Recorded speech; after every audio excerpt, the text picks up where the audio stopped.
We have a little different video for you today, so I'm going to tag along with the Miles City Club. They take an annual field trip to somewhere in the Miles City area, and today they're going to be going to Signal Butte, which Signal Butte sits a little bit southeast of Miles City. I would say Miles City doesn't really have a lot of great landmarks, but if you want to say it has one, it probably is Signal Butte. It's something that you can see from quite a ways away. In fact, I can even see it from here at my house. There's a big, I don't know, cell phone antenna or something on it now. Historically, I think it was used back in the days of Fort Keogh. They used to go up there and use mirrors to signal to some other high buttes around the area to communicate in the days of the Great Sioux War.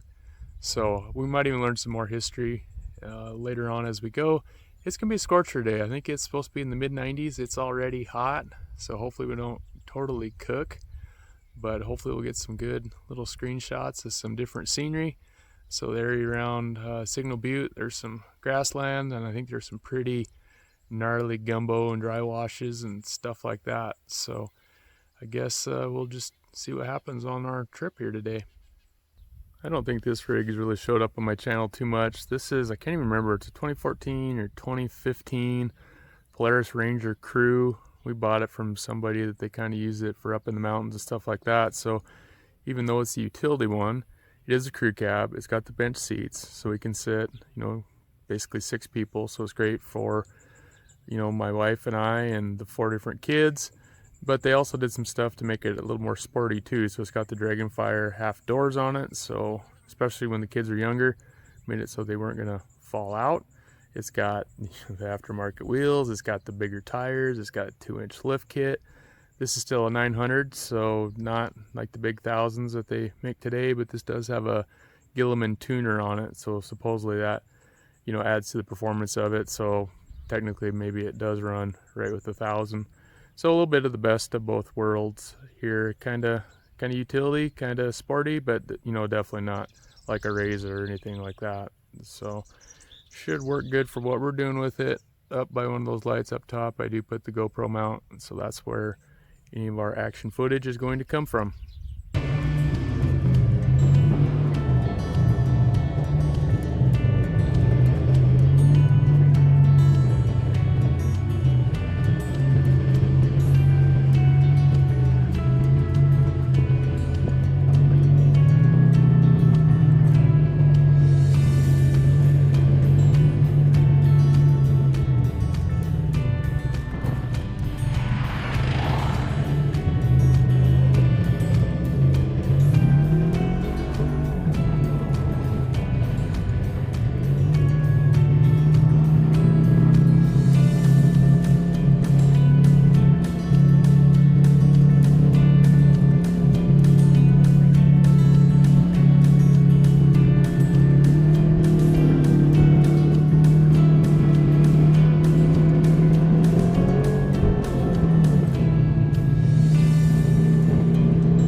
Alright, I'm at the top. We parked down lower. Still trying to catch my breath. Hope I don't suck along. Here's what the view is, kind of east. Here's Signal Butte. That's looking toward the Pine Hills area, east of Miles City. We'll start panning around. There's a lot of gumbo country in here, a lot of character. Gumbo country, a lot of dry washes, some kind of gumbo caves, interesting rock formations, things like that. Now we're probably panning a little further to the south. It's starting to get a little smokier. We're still getting some views. Different angle looking back toward the south. If it's a clear day, you could probably pick up Wiscombe and some of those high hills, but it's just a little too hazy. This is back toward the direction where we started from just a few minutes ago. Panning back there toward the west. That's where we're all parked at down below. Get out of the way some of these guy wires. This is looking kind of straight west. Then as we start back toward the north, you can kind of see there's the town of Miles City up there. So you can kind of see there's some of this, like I said, nasty gumbo country. You kind of see some of those little holes in those caves. It can kind of be interesting to play in here and there. I'm not going to be doing that today since it's in the mid-90s. So this is the road that we just walked up. I think I could have made it with the side-by-side. A couple of washouts here and there that maybe we had to navigate a little bit, but by and large, I don't know if I'll ever make it back up this direction, so thought I'd come up here and take a look around.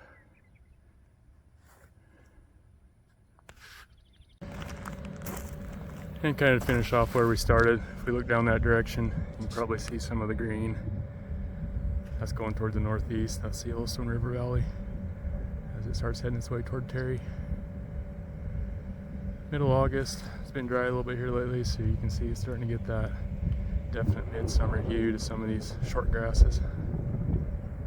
But pretty cool. Glad I made the hike. Now I can finally start breathing again.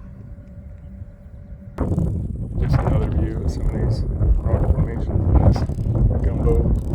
There's a lot of sandstone. That's the main rock you see here. And gumbo is just that's bentonite. It's a clay type material. You get slicker than baby snow when it gets wet. See a little bit of rock. There's some shale, and then of course just some ground up sandstone and stuff like that makes up the most of it. Just a couple additional views as I make my way back down the hill here.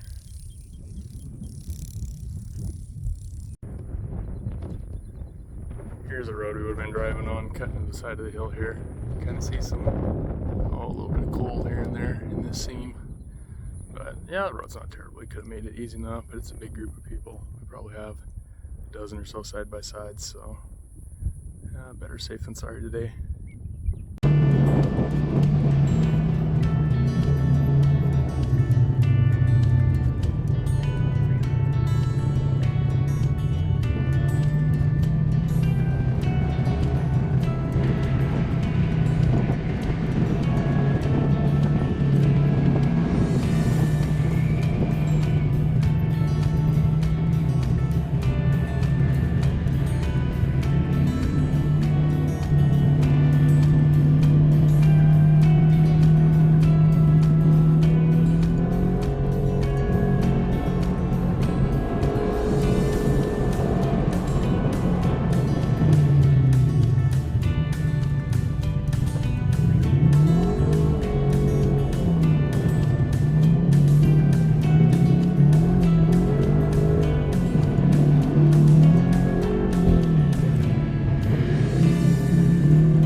mountains, and the machine. So first I want to show you a picture of the man. I have a handout for you to take a look, and we'll talk about the man. And to talk about anything, it's kind of nice to get the background context. So we'll try to do that. So the first topic, of course, is General Nelson Miles, and I want to show you his picture.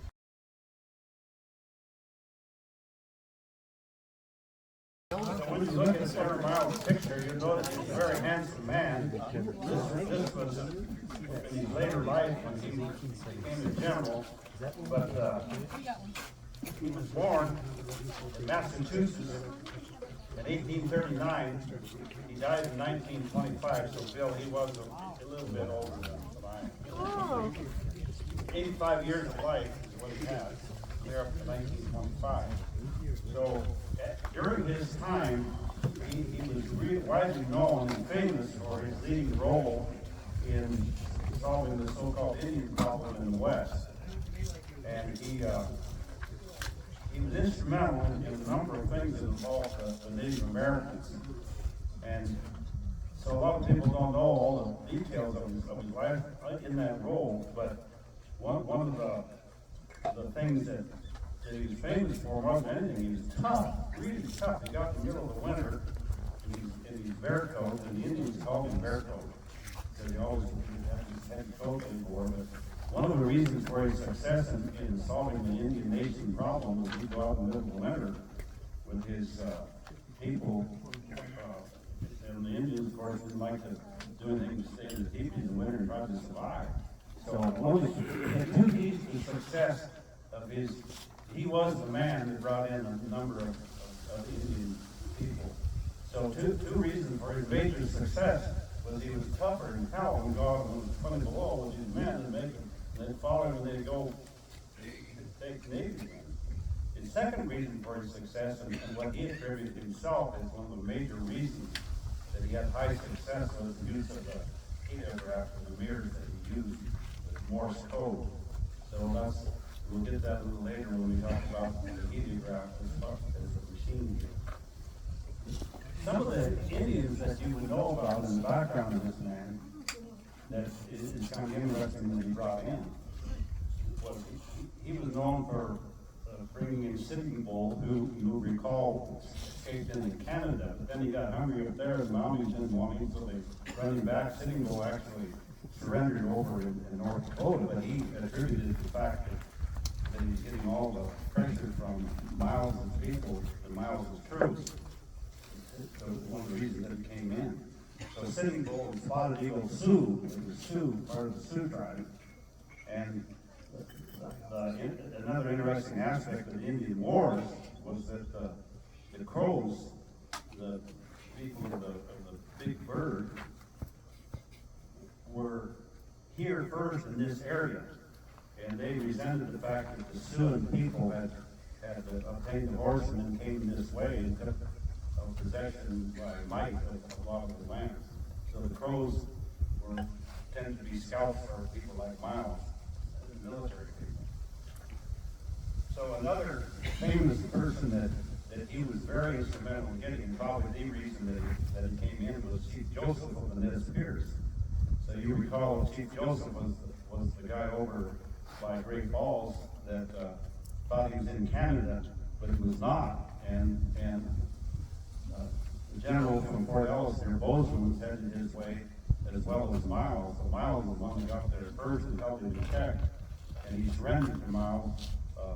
And of course, the famous saying of Chief Joseph, "I will fight no more forever, for I stand," or something like that, was supposedly said. So, of course, the Nez Perce were famous horse breeders, and Spotted horses, they were known for their famous horses, and still are today. Another one that you probably have heard of, all that Miles was instrumental in bringing in, is after he was here, he was stationed in the Southwest, and he was the guy that brought in Geronimo. And what happened down there was at that time, General Miles was just under General Crook, who was also involved with the Custer people. So General Cook was down there. General Cook had a number of military people. They'd march out and make big dust storms, and he's down there like a month or two, and he couldn't even get close to them. They could see him come from miles away, and of course, the Apaches were desert people, and knew every nook and cranny and where all the water holes and everything. So Crook turned it over to Miles, and what Miles did immediately was set up the heliograph in Arizona, and in New Mexico area, I mean, where they thought the Apaches were. So what the main purpose down there that he did the heliograph, because he wanted people to let him know if there were Apaches in the area. So Geronimo was the guy that became one of the most famous Indians of his time for the saying that, you know, Geronimo and the paratrooper jumped out of the airplane in the Second World War. So the guy that brought him in was Miles, and it's actually two people. He had a scout that knew Geronimo personally, and there was another person that knew him. So Miles figured out that he was not going to find him just marching with the dust storm down there in the desert. You make too much, just like today. You have minimal airflow today, but you still have quite a bit of dust. Just think if you have 100 horses going down, you know, I mean, there's no way that you could capture them by normal means of military. So anyway, Miles figured that out relatively quickly, so he sent Edgewood, it was his name, and Apache scout that went with him that knew, I think the scout's name was Natchez or something like that. But anyway, they went in and they got Geronimo to come out. So those are some of the famous people that Miles was involved with coming in. And another little known trivia fact on Miles is at that time, he was nominated to run for military office as President of the United States. And so during those times after the Custer Battle, those people that came out west, military, a lot of them had more aspirations to try to get back east again, because they didn't think it was too good out here, but much better. So anyway, that's some of the background of his leading role as an Indian go-getter, is what I would call him. One of the things that's kind of interesting about the military and the man is after the Civil War, we're in the center of an area that that's the only one I know of that's got military names on towns. There are a lot of them right in this area because this was one of the last bastions of the Indian tribe having enough buffalo and the awful things to eat. So when you think about it, and this is obvious once you think about it, you have Miles City after General Miles, you have Terry after General Terry, you have Sturgis down in Sturgis, South Dakota. You have Fort Meade, South Dakota. You have Custer, named after General Custer. So you have a cluster of all these military names because these guys, when they came in and set up camp, was probably about the first time there was much activity of somebody in the area. So the place names of where they were is how the towns are named today. So that becomes because of the military being sent here to solve the so-called Indian problem. So another thing in the background that people have somewhat forgotten today is in those days the attitude towards the Native American is quite a bit more harsh than it is today. So people here locally probably don't know that General Sherman at that time was the commanding general of the U.S. Army after the war, and he was the immediate superior to General Miles. And General Sherman was the one that set the policy of the march to the sea is starving out the South. You can't run an army unless you got food. So the extermination of the buffalo herd in the north and the hunting of them was condoned, let's say, by Sheridan and by Miles and the military at that time. So why did they do that? Well, when you think about why people do things military, it's fear and hate. And at that time, there was no question that the natives didn't think too much of the white settlers taking what they thought was their land and still do. And then the white settlers were afraid they were going to get scalped. So there was a lot of atrocities both ways and enough fault to go around on both sides of the thing. So the so-called solution for the so-called Indian problem was twofold. First, we're going to put you on reservations, and secondly, we're going to teach you to farm. So if you're a person used to riding over the range in the open field and going where you please and looking out occasionally for your enemy over the hill, that solution didn't work very well then, and still kind of a policy today that probably doesn't work too well. So that was the Indian problem. Kill the buffalo, put them on a reservation and farm.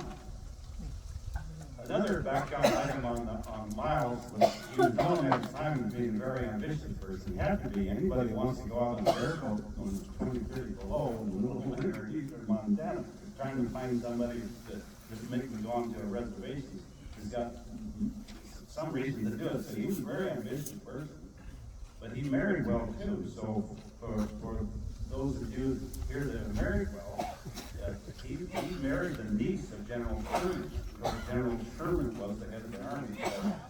So after he got married and after Sherman retired, the last commanding general of the U.S. Army was General Miles. And people don't know that either. The name got changed to Chief of Staff of the U.S. Army, but he was the last one. They waited until he retired before they did that.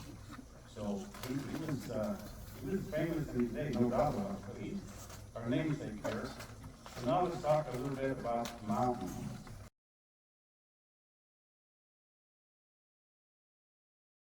So when you look at this picture of Signal Butte, obviously in order to have a mountain, we have to have something that happens geologically. So I'm going to give you some of the background of this area geologically to give some context to why this mountain is here.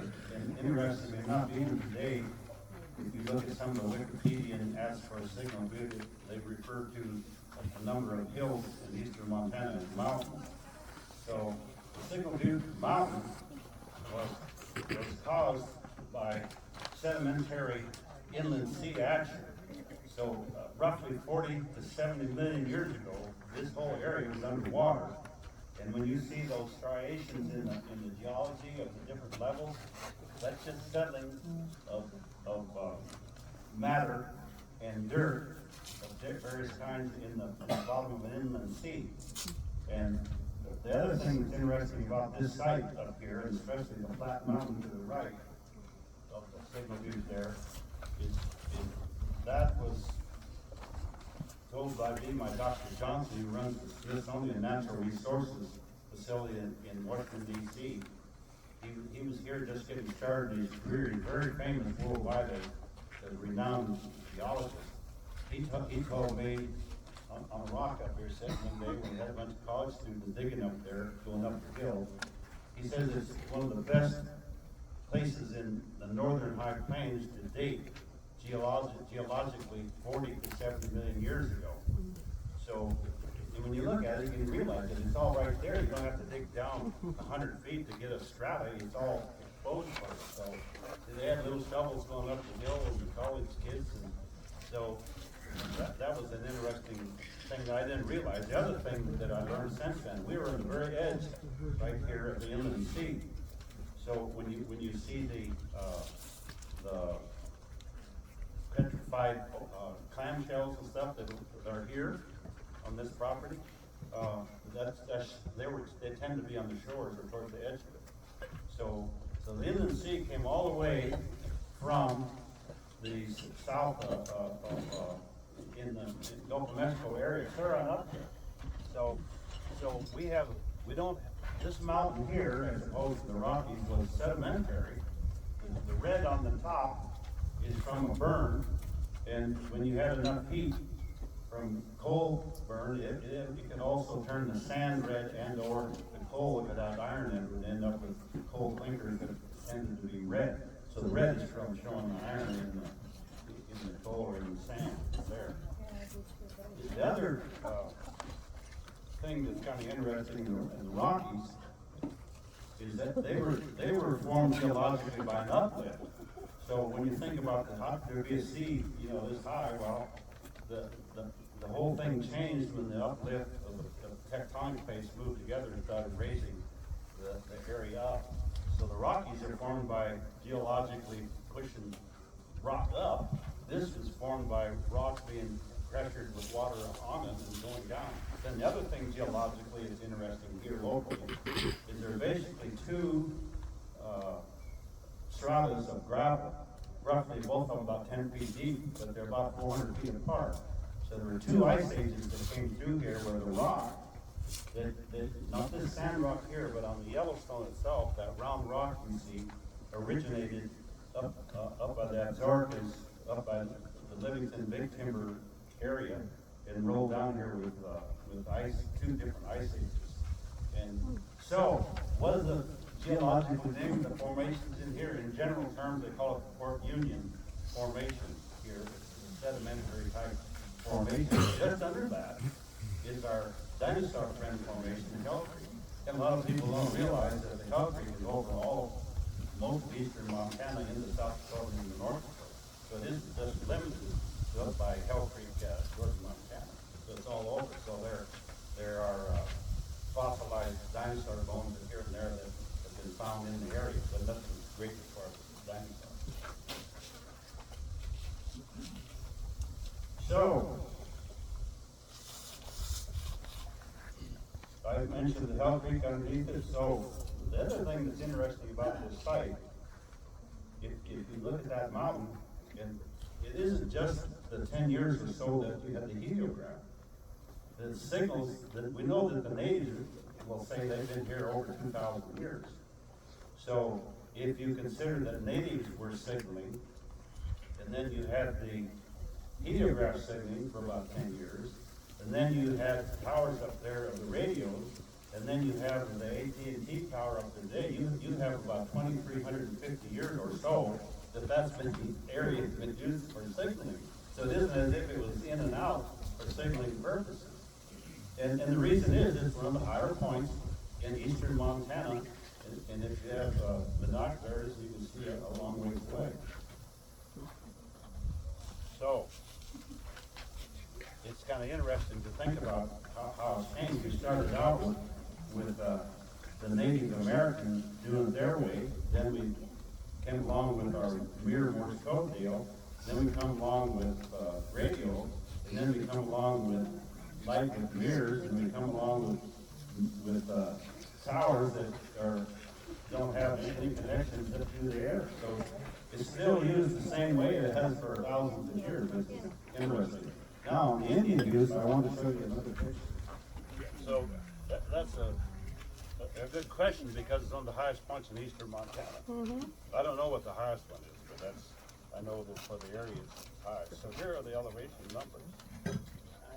Fort Keel, which is where they came from, up to here, elevation 2562.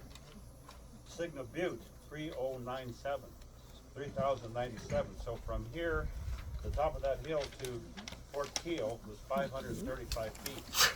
So difference in elevation, 535 feet. So while we're talking about the elevations, I think it's appropriate to go on to talk about then where they went from the Signal Butte elevation. They went then to the maximum Butte. And the maximum Butte elevation is 3721 against the 3097. It's getting higher. Yes. So then you go to, after it went to, from the maximum Butte, then it went to the Chalk Butte. Some of you may know where that is over there. So to repeat, it's 535 feet higher at the top of this hill, up here from Fort Keel where they started the heliograph signaling. And then the next place they went was the Maxwell Butte. The elevation is even higher there, roughly another 600 feet higher, 3721. Then they go to the Chalk Butte. You keep going uphill, it's 4,134. And then the Chalk Butte to go to the butte over by Alzada, I'm not sure what they called that one. And then they went to Fort Sturgis. And I don't know the elevation down there, but so what the heliograph site first was miles went to Custer, Fort Custer, 140 miles upriver, because they were still trying to figure out at that time where the Indians might be located. So the first thing he did is run it up there, but simultaneously they were building all around the area. So they wanted many mirrors and many sites. Let's go back to the Navy method. You have before me a picture of this was by a person that should know that as a mountain crow, and he has a buffalo robe, and the Indians typically, when they signal for their method, was with the buffalo robe, and either by on foot or horseback. And then typically they had it very simple. The way I understood it was one swing was come here, and then if there was a little pause and there was the second swing, it would stay there. So that they kept it very, very simple. And when you think about it, they didn't want to show themselves, so they're not going to be up on a high ridge starting fires and signaling with smoke. The only time he said that they tend to signal with smoke, and you read about the movement, was a great, great, great distance, and they couldn't see with just the road. So the other thing too is that they were great camouflagers. They didn't want to show themselves, and they here locally, I think the Indian signal was top of the plateau. I don't think they went up on top of there where it didn't have a way out. So Plenty of wives haven't figured that out. yeah. The other thing they did that was kind of interesting, they always thought, when they signaled, then they moved quickly out of there. Because if this guy can see you, maybe this guy over here can see you too. And they were pretty spooky. And they wanted to know who was around, but they were very crafty in how they did it. So that was an Indian method. And I wanted to show you that, that was probably the earliest method of signaling. So it's a little more talking about the machine, and I'm going to hand you out a picture of the heliograph, what it looks like.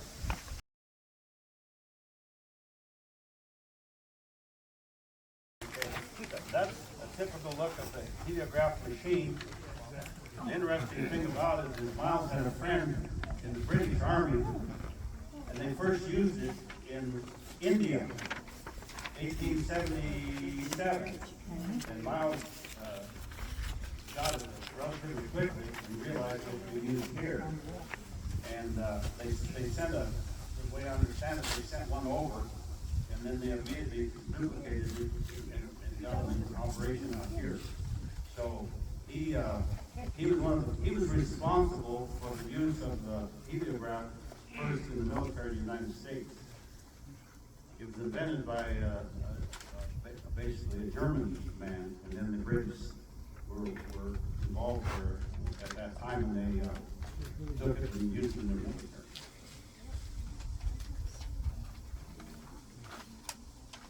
So, Butch, do you know how that works? No. Yeah, I can do.